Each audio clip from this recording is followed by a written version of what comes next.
भलीकार मां मुबशर सोलंकी आया पेरिया गुल सबका पेरी नजर हेडलाइंस पे वज़ीर आज़म सनतुनि लाइ बिजलीअ जे टैरिफ में घटिताई जो ऐलान करे छॾियो। सनतुनि खे बिजलीअ जे टैरिफ में फी यूनिट ₹4 रिलीफ, वेलिंग चार्जिस में भी ₹9 जी लाक जो ऐलान। शहबाज शरीफ चयो आहे त माज़ी में मुल्क खे डिफॉल्ट बणाइण जी कोशिश कई वई। IMF के फंड रोकण लाइ ख़त लिखिया विया ऐं ट्वीट कया विया। ॾुखे वक़्त में दोस्त मुल्कनि साथ ॾिनो, अणथक मेहनत सां मुल्क खे डिफॉल्ट थियण खां बचायो। इस्लामाबाद में एक्सपोर्टरनि खे अवार्ड ॾियण वारी तकरीब खे ख़िताब कंदे वज़ीर आज़म वधीक चयो आहे त हुकूमत जो कमु कारोबार करणु न पर साज़गार माहौल फराहम करणु आहे। सियासी ऐं अस्करी तावन सां मुल्क में तरक़ी जूं राहूं खुलियूं आहिनि। फील्ड मार्शल जे ख़ासि तावन सां केतिराई मामला हल थिया आहिनि। हिन वक़्तु मुल्की मईशत मुस्तहकम थी चुकी आहे ऐं महांगाई जी शरह सिंगल डिजिट ते अची वई आहे। 1 फरवरी ते पेट्रोल ऐं डीज़ल जी क़ीमतुनि में वॾे इज़ाफ़े जो इम्कान।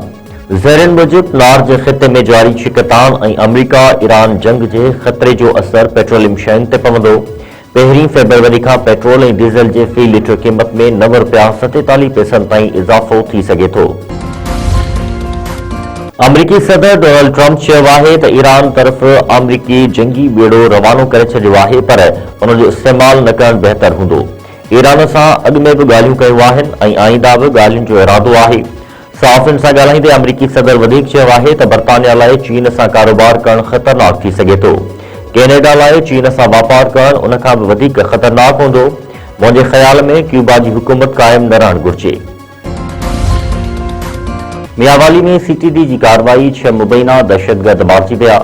CTD तर्जुमान जो चवणु आहे त CTD दहशतगर्दनि जी गिरफ़्तारी लाइ छापो हयो।